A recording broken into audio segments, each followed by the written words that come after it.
നക്ഷത്രങ്ങൾ വെറും ആകാശത്തിലെ പ്രകാശ ബിന്ദുക്കൾ മാത്രമല്ല, നമ്മുടെ ജീവിതത്തിന്റെ വഴികാട്ടികളാണ്. ഒരു പുതിയ മാസം പിറന്നിരിക്കുകയാണ്. ഒരു പുതിയ തുടക്കം എല്ലാവർക്കും ഉണ്ടാകട്ടെ. പുതിയ പുതിയ ഭാഗ്യാനുഭവങ്ങളും ലഭിക്കട്ടെ. ഗ്രഹാണാം ഫലദാതാരം നക്ഷത്രാണാം ച ദേവതാഹ. ഈ മേടമാസത്തിൽ എന്താണ് നിങ്ങളുടെ ജീവിതത്തിൽ എഴുതപ്പെട്ടിരിക്കുന്നത്? മേടമാസത്തിലെ സമ്പൂർണ്ണ നക്ഷത്രഫലം നമുക്ക് അത് ഇന്ന് പരിശോധിക്കാം.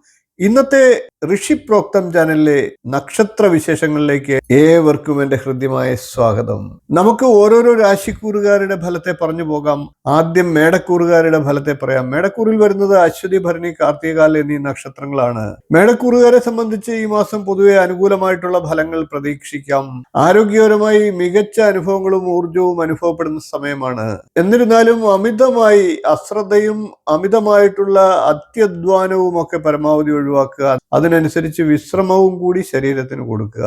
സാമ്പത്തികമായി പുതിയ വരുമാന സ്രോതസ്സുകളൊക്കെ തുറന്നു കിട്ടാനുള്ള സാഹചര്യങ്ങൾ ഉണ്ടാകും. തൊഴിൽ രംഗത്ത് നേതൃത്വപരമായിട്ടുള്ള കഴിവുകൾ പ്രകടിപ്പിക്കാനും അംഗീകാരം നേടാനും ഒക്കെ സാഹചര്യങ്ങൾ ഉണ്ടാകും. കുടുംബത്തിൽ എല്ലാ വിധത്തിലുള്ള സമാധാനവും സന്തോഷാനുഭവങ്ങളും ലഭിക്കുന്നതാണ്. പുതിയ സംരംഭങ്ങൾക്ക് തുടക്കം കുറിക്കുവാനും ഈ മാസം ഉത്തമ സമയമാണ്. ധൈര്യം സർവത്ര സാധനം. ഇനി നമുക്ക് ഇടവക്കൂറുകാരുടെ മേടമാസത്തിലെ നക്ഷത്രഫലത്തിലേക്ക് കിടക്കാം. ഇടവക്കൂറിൽ വരുന്നത് കാർത്തികയുടെ മുക്കാൽ ഭാഗം, രോഹിണി, മകയിരത്തിന്റെ ആദ്യ പകുതി എന്നീ നക്ഷത്രങ്ങളാണ്.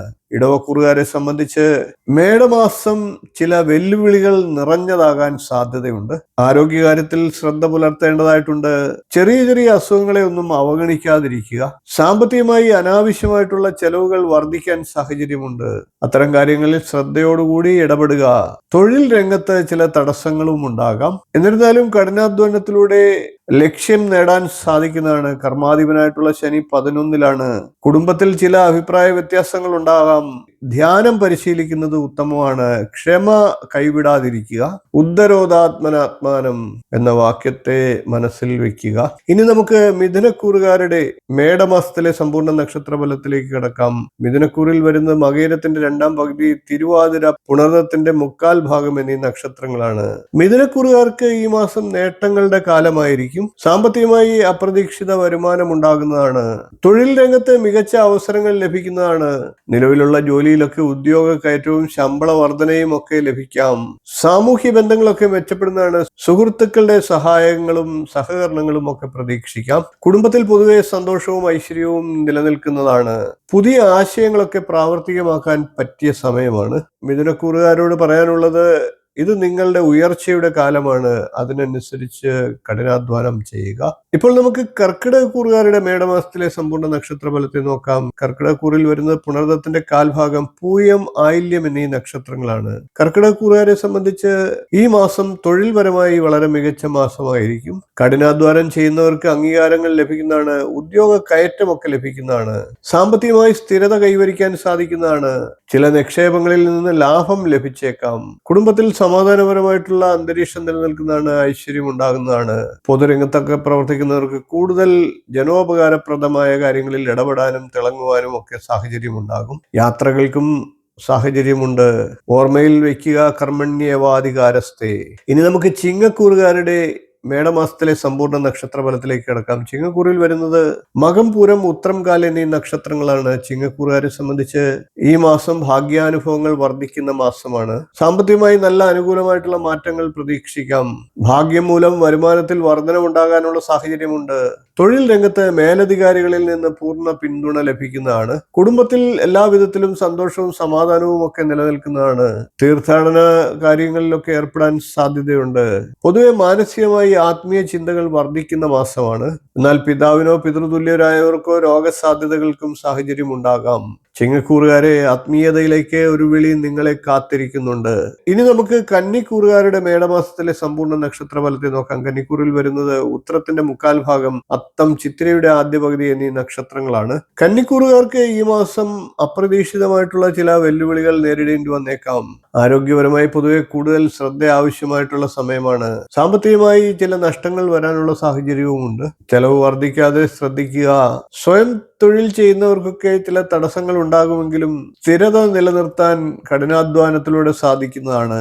അതേപോലെ തന്നെ കുടുംബത്തിൽ അഭിപ്രായ വ്യത്യാസങ്ങളും കലഹങ്ങളും ഉണ്ടാകാതെ ശ്രദ്ധിക്കുക. ദീർഘദൂര യാത്രകളൊക്കെ പരമാവധി ഒഴിവാക്കുക. ഇനി നമുക്ക് തുലാക്കൂറുകാരുടെ മേടമാസത്തിലെ സമ്പൂർണ്ണ നക്ഷത്ര ഫലത്തിൽ നോക്കാം. തുലാക്കൂറിൽ വരുന്നത് ചിത്തിരയുടെ രണ്ടാം പകുതി, ചോതി, വിശാഖത്തിന്റെ മുക്കാൽ ഭാഗം എന്നീ നക്ഷത്രങ്ങളാണ്. തുലാക്കൂറുകാരെ സംബന്ധിച്ച് ബന്ധങ്ങളിൽ കൂടുതൽ ശ്രദ്ധ ചെലുത്തേണ്ട സമയമാണിത്. പങ്കാളിയുമായോ ബിസിനസ് പങ്കാളികളുമായോ അഭിപ്രായ വ്യത്യാസങ്ങൾ ഉടലെടുക്കാൻ സാധ്യതയുള്ള മാസമാണ്. സാമ്പത്തികമായി പുതിയ നിക്ഷേപങ്ങൾക്ക് സാധ്യത ഉണ്ടാകുമെങ്കിലും അതൊക്കെ വളരെ ആലോചിച്ച് വേണം മുന്നോട്ട് കൊണ്ടുപോകാൻ. തൊഴിൽ രംഗത്ത് ചില മാറ്റങ്ങളും ഉണ്ടാകാം. ആരോഗ്യപരമായും ശ്രദ്ധിക്കേണ്ട സമയമാണ്. പ്രത്യേകിച്ച് ഉദര സംബന്ധമായിട്ടുള്ള പ്രശ്നങ്ങൾക്ക് സാധ്യതയുണ്ട്. ഇനി നമുക്ക് വൃശ്ചികക്കൂറുകാരുടെ മേടമാസത്തിലെ സമ്പൂർണ്ണ നക്ഷത്ര ഫലത്തിൽ നോക്കാം. വൃശ്ചികക്കൂറിൽ വരുന്നത് വിശാഖത്തിന്റെ കാൽഭാഗം, അനിഴം, തൃക്കേട്ട എന്നീ നക്ഷത്രങ്ങളാണ്. വൃശ്ചികക്കൂറുകാർക്ക് ഈ മാസം പൊതുവെ അനുകൂലമായിട്ടുള്ള മാറ്റങ്ങൾ പ്രതീക്ഷിക്കാവുന്നതാണ്. ആരോഗ്യപരമായി മികച്ച പുരോഗതി ഉണ്ടാകുന്നതാണ്. ദീർഘകാല അസുഖങ്ങളിൽ നിന്ന് മോചനം ലഭിക്കുന്നതാണ്. സാമ്പത്തികമായി കടബാധ്യതകൾ ഉള്ളവർക്ക് കടബാധ്യതകൾ കുറയുവാനും വരുമാനം വർദ്ധിക്കാനുമുള്ള സാഹചര്യങ്ങൾ ഉണ്ടാകും. തൊഴിൽ രംഗത്തെ എതിരാളികളെ അതിജീവിക്കാനും പുതിയ ഉത്തരവാദിത്തങ്ങളൊക്കെ ഏറ്റെടുത്ത് പ്രവർത്തിക്കാനും അവസരങ്ങൾ ലഭിക്കുന്നതാണ്.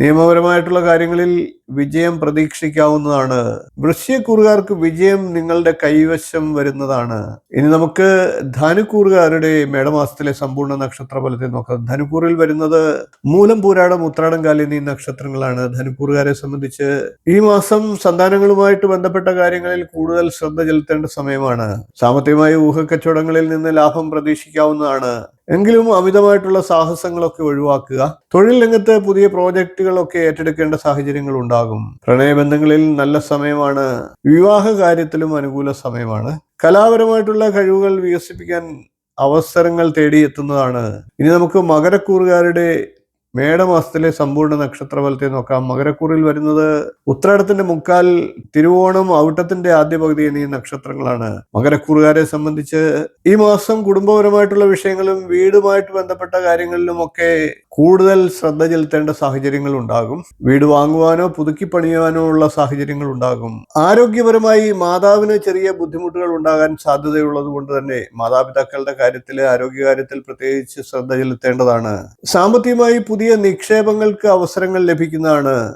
തൊഴിൽ രംഗത്ത് വെല്ലുവിളികളെയൊക്കെ അതിജീവിക്കാൻ സാധിക്കും. ഇനി നമുക്ക് കുംഭക്കൂറുകാരുടെ മേടമാസത്തിലെ സമ്പൂർണ്ണ നക്ഷത്ര ഫലത്തെ പരിശോധിക്കാം. കുംഭക്കൂറിൽ വരുന്നത് അവിട്ടത്തിന്റെ രണ്ടാം പകുതി, ചതയം, പൂരിട്ടാതിയുടെ മുക്കാൽ ഭാഗം എന്നീ നക്ഷത്രങ്ങളാണ്. കുംഭക്കൂറുകാരെ സംബന്ധിച്ച് ഈ മാസം ധൈര്യവും ആത്മവിശ്വാസവും ഒക്കെ വർദ്ധിക്കുന്ന മാസമാണ്. ആശയവിനിമയ ശേഷി വർദ്ധിക്കുന്നത് വഴി തൊഴിൽ മേഖലയിൽ മെച്ചപ്പെട്ട രീതിയിൽ പ്രവർത്തിക്കാൻ സാധിക്കുന്നതാണ്. അതുകൊണ്ട് തന്നെ തൊഴിൽ മേഖലയിൽ ഉയർച്ച ഉണ്ടാകുന്നതുമാണ്. തൊഴിൽ രംഗത്ത് സഹപ്രവർത്തകരിൽ നിന്ന് കൂടുതൽ സഹകരണങ്ങൾ ലഭിക്കുന്നതാണ്. കുടുംബത്തിൽ സഹോദരങ്ങളുമായി നല്ല ബന്ധങ്ങൾ പുലർത്താനും സാധിക്കും. പുതിയ പഠനങ്ങൾക്ക് തുടക്കം കുറിക്കാൻ പറ്റിയ സാഹചര്യമുള്ള സമയമാണ്. ചെറിയ ചെറിയ യാത്രകൾക്കും സാഹചര്യങ്ങൾ ഉണ്ടാകും. ഇനി നമുക്ക് മീനക്കൂറുകാരുടെ മേടമാസത്തിലെ സമ്പൂർണ്ണ നക്ഷത്ര ഫലത്തെ നോക്കാം. മീനക്കൂറിൽ വരുന്നത് പൂരിട്ടാതിയുടെ കാൽഭാഗം, ഉത്രട്ടാതി, രേവതി എന്നീ നക്ഷത്രങ്ങളാണ്. മീനക്കൂറുകാരെ സംബന്ധിച്ച് മേടമാസത്തിൽ സാമ്പത്തിക കാര്യങ്ങളിൽ ശ്രദ്ധ ആവശ്യമാണ്. അനാവശ്യ കാര്യങ്ങളിൽ ചെലവഴിക്കാതിരിക്കുക. വരുമാനം വർദ്ധിക്കുമെങ്കിലും അപ്രതീക്ഷിത ചെലവുകൾക്ക് സാധ്യതയുണ്ട്. ആരോഗ്യപരമായി കണ്ണുകൾ, തൊണ്ട എന്നിവയുമായി ബന്ധപ്പെട്ടിട്ട് അസുഖങ്ങൾ ഉണ്ടാകാതെ ശ്രദ്ധിക്കുക. തൊഴിൽ രംഗത്ത് കഠിനാധ്വാനം ആവശ്യമായി വരും. കുടുംബത്തിൽ സന്തോഷവും സമാധാനവും ഉണ്ടാകുന്നതാണ്. വാക്കും പ്രവൃത്തിയും ഒക്കെ ശ്രദ്ധയോടുകൂടി കൈകാര്യം ചെയ്യുക. 12 രാശിക്കൂറുകാരുടെയും മേടമാസത്തിലെ സമ്പൂർണ്ണ നക്ഷത്ര ഫലത്തെയാണ് പറഞ്ഞത്. ഇതൊരു പൊതുഫലമാണ്. ഗോചരഫലം എന്ന് പറയും, അതായത് നക്ഷത്രഫലം. ഓരോ വ്യക്തിയുടെയും ജനനസമയത്തെ ഗ്രഹനിലകളെ അടിസ്ഥാനപ്പെടുത്തിയുള്ള ഗ്രഹങ്ങളുടെ സഞ്ചാരവും ദശാകാലവും ഒക്കെയാണ് കൂടുതലായി ഫലത്തിലേക്ക് വരിക. അതിനനുസരിച്ച് ഫലത്തിൽ മാറ്റങ്ങളും ഉണ്ടാകും. ആ കാര്യങ്ങളും കൂടി അറിഞ്ഞുവരുന്നുകൊണ്ട് വേണം ഈ ഫലങ്ങളെ ചിന്തിക്കാനായിട്ട്. നക്ഷത്രങ്ങൾ നിങ്ങളോട് പറഞ്ഞത് ഒരു വഴികാട്ടിയായിട്ട് മാത്രമാണ്. നേരായി നടക്കേണ്ടത് നിങ്ങളാണ്. വിധി എന്തൊക്കെ എഴുതിയാലും വിജയം നേടുന്നത് നിങ്ങളുടെ പരിശ്രമത്തിലൂടെയാണ്. സർവേ ഭവന്തു സുഖിനഃ സർവേ സന്തു നിരാമയ. ഈ മേടമാസം നിങ്ങളുടെ ജീവിതത്തിൽ സന്തോഷവും സമൃദ്ധിയും ഒക്കെ നിറയട്ടെ. നക്ഷത്രങ്ങൾ നിങ്ങൾക്ക് വഴികാട്ടികളാകട്ടെ. ഈ വീഡിയോ ഇഷ്ടപ്പെട്ടുവെങ്കിൽ ഒന്ന് ലൈക്ക് ചെയ്യുക, ഷെയർ ചെയ്യുക, ചാനൽ ഒന്ന് സബ്സ്ക്രൈബ് ചെയ്യുക, അതോടൊപ്പം നോട്ടിഫിക്കേഷൻ ഒന്ന് ഓൺ ചെയ്തു വെക്കുക. വീണ്ടും മറ്റൊരു നല്ല വിഷയവുമായി നമുക്ക് കാണാം. നന്ദി, നമസ്കാരം, ശുഭദിനം.